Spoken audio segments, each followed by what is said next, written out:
नमस्कार. SGTV नेटवर्कमध्ये आपलं सहर्ष स्वागत आहे.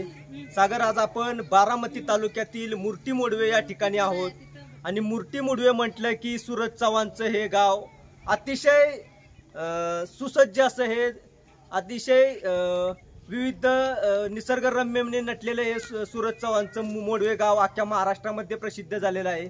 तर या प्रसिद्ध गावात आपण आहोत आणि आपल्यासोबत त्यांची आत्या आहे. आत्या, काय सांगाल, 2 दिवसापूर्वी तुम्ही मुंबईमध्ये गेला होता आणि मुंबईमध्ये गेल्यानंतर तुम्हाला कसं वाटलं? मुंबईमध्ये गेले आम्हाला खूप चांगलं वाटलं, पण आम्हाला सोडत नव्हती. तिथं बॉडीगार्ड होतं, त्याला मिलिटरी होती आणि मग आम्हाला डोळं झाकून तिथं नेलं, डोळं बांधून. सूरज चव्हाण बिग बॉसच्या घरामध्ये गेल्यानंतर महाराष्ट्रातील अनेक मान्यवर जे समाजाचे काम करणारी लोक असतील या ठिकाणी येऊन सूरज विषयी माहिती जाणून घेतात. त्याबद्दल तुम्हाला काय वाटते? कसं आहे, म्हणजे नेणारांचं, बिग बॉसवाल्यांचं मी अभिनंदन करते. केदारे सरांचं, अमित सरांचं, यांचं त्यांनी तिथपर्यंत पोचावला त्याला. आणि आज जे आहे ती त्या बिग बॉसमध्ये या सूरज त्या 3 सरांमुळेच आहे. त्यांचं सुद्धा मी खूप खूप आभार मानते. आत्या, तुम्ही बिग बॉसच्या घरामध्ये गेल्यानंतर तुम्हाला काय कसं वाटलं? खूप चांगलं वाटलं आम्हाला.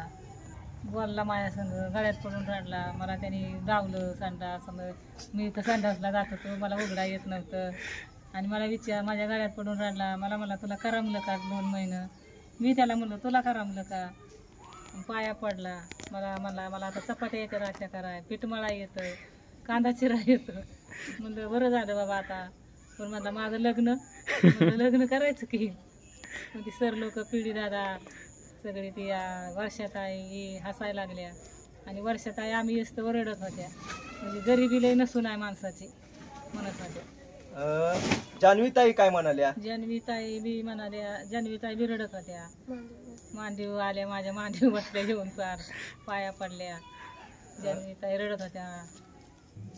एकंदरीत तुम्ही बिग बॉसच्या घरामध्ये किती वेळ होता आणि बिग बॉसचे घर म्हणजे तुम्हाला कशा प्रकारे सूरज चव्हाण आपल्या या घरामध्ये 3 महिने राहतोय याचं तुम्हाला कशा प्रकारे वाटलं की बाबा खरंच एक बिग बॉसचं घर म्हणजे अख्ख्या महाराष्ट्र बघतोय? त्याबद्दल काय वाटलं? आम्हाला अभिनंदन वाटलं की बाळ कसं काय घरात म्हणजे राहिलंय इतके दिवस.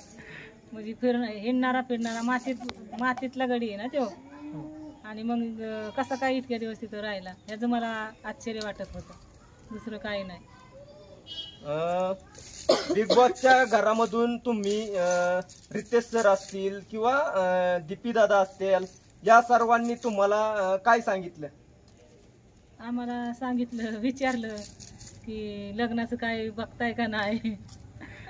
तुम्ही दीपी दादा म्हणते, आपलं बारक सर, काय त्यांचं नाव, पेडी दादा हसायला लागलं. म्हणलं बघतोय की, म्हणलं असं मग विचारत होते. निकिताई आम्ही काय ती वर्षाताई आम्ही असतो रडत होत्या.